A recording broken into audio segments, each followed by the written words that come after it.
दोस्तों नमस्कार। दोस्तों 1947 वो साल जब $1 की वैल्यू एक इंडियन रुपए के बराबर होती थी। हाँ दोस्तों, जब हमारा देश अंग्रेजों से आजाद हुआ था तब $1 इक्वल टू 1 इंडियन रुपीज होता था।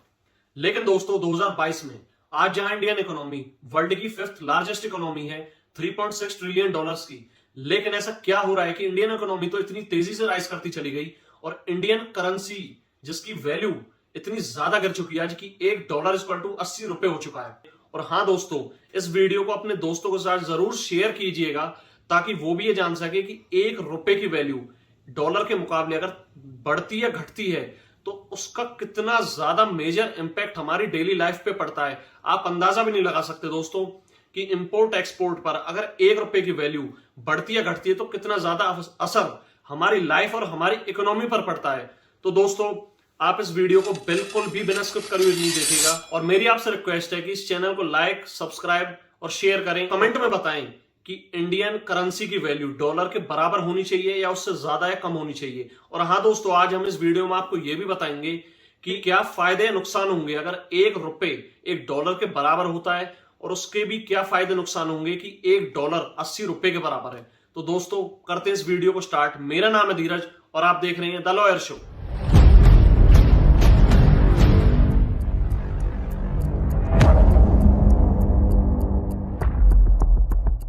तो दोस्तों बात है 19 सितंबर 1949 की, जब इंडियन रुपी को पहली बार डिवैल्यूड किया गया। लेकिन ऐसा क्या हुआ जब इंडियन करेंसी को पहली बार डिवैल्यूड किया गया? क्योंकि हमारी जो ट्रेड होती थी उस टाइम वो सारी पाउंड स्टर्लिंग में होती थी। जब पाउंड स्टर्लिंग की वैल्यू डॉलर के सामने बहुत ज्यादा डिवैल्यूड हुई, उस टाइम हमें भी अपनी करेंसी की वैल्यू डिवैल्यूड करनी पड़ गई। अब दोस्तों समय आता है 1966। हाँ दोस्तों, 6 जून 1966 को यह वो समय था जब इंडियन करेंसी को दूसरी बार डिवैल्यूड किया गया। लेकिन दोस्तों इस बार इंडियन करेंसी की डिवैल्यूड का जो रीजन था वो यह था कि हमारी जो बैलेंस ऑफ पेमेंट्स हैं वो बहुत ज्यादा हो चुकी थी, यानी कि हमारी फिस्कल डेफिसिट, व्यापार घाटा, जिसकी वजह से हमें अपनी करेंसी की वैल्यू गिरानी पड़ी, जिससे हमारा फॉरेक्स रिजर्व बढ़े, यानी कि विदेशी मुद्रा भंडार।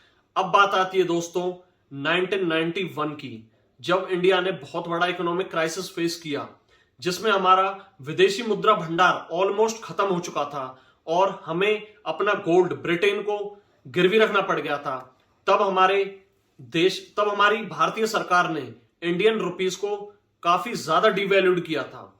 उसके बाद दोस्तों अब बात आती है 2022 में, जहां इंडियन इकोनॉमी वर्ल्ड की 5th लार्जेस्ट इकोनॉमी है और इंडियन करेंसी डॉलर के मुकाबले आज $80 के बराबर पहुंच चुकी है। हाँ तो दोस्तों इंडियन रुपीस डॉलर के बराबर क्यों नहीं है और ये अच्छा है या बुरा है?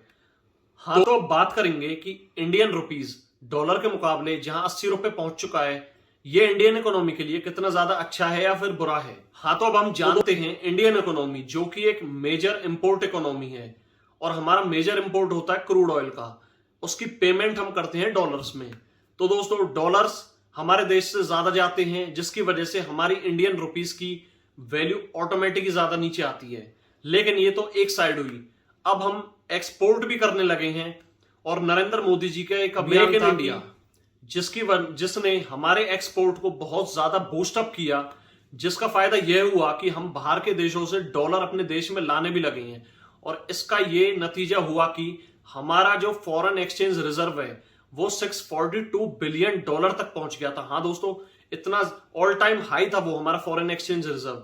अब हम बात करते हैं कि अगर $1 एक इंडियन रुपए के बराबर अगर हो भी जाता है तो इसका फायदा होगा या नुकसान।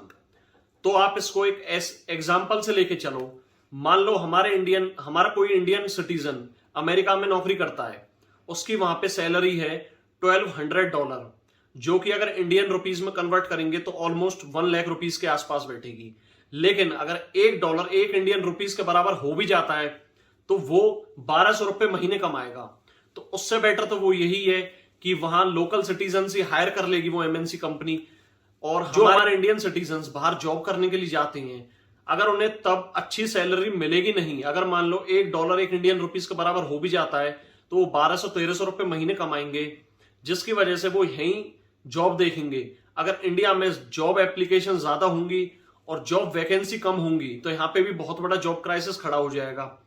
और दूसरा इसका साइड इफेक्ट ये हुआ कि जो डॉलर्स अभी हमारे देश में आ रही हैं फॉरेन करेंसी के रूप में, वो बिल्कुल ऑलमोस्ट खत्म हो जाएंगे, जिसकी वजह से हमारा फॉरेन रिजर्व भी काफी डाउन चला जाएगा। हाँ तो दोस्तों, यह थे कुछ फैक्ट्स जो यह बताते हैं कि $1 और 1 इंडियन रुपीज अगर बराबर होते हैं तो उनके क्या साइड इफेक्ट्स या फिर क्या फायदे हो सकते हैं, और $1 अगर 80 रुपए के बराबर होता है तो उसके क्या फायदे नुकसान होते हैं। और हाँ दोस्तों, $1 की वैल्यू 136 जापानीज येन के बराबर है, जबकि जापान की इकोनॉमी हमसे ज्यादा बड़ी है। तो दोस्तों, यह थे कुछ मेरे पॉइंट्स जो मैंने आपके सामने रखे। अगर आपको ये पॉइंट्स अच्छे लगे हों तो प्लीज लाइक करें, सब्सक्राइब करें, शेयर करें इस वीडियो को। तब तक के लिए stay tuned. Alright, let's go. Don't like me, well I'm on a roll. I speak, that's what I love. Can't see why I can't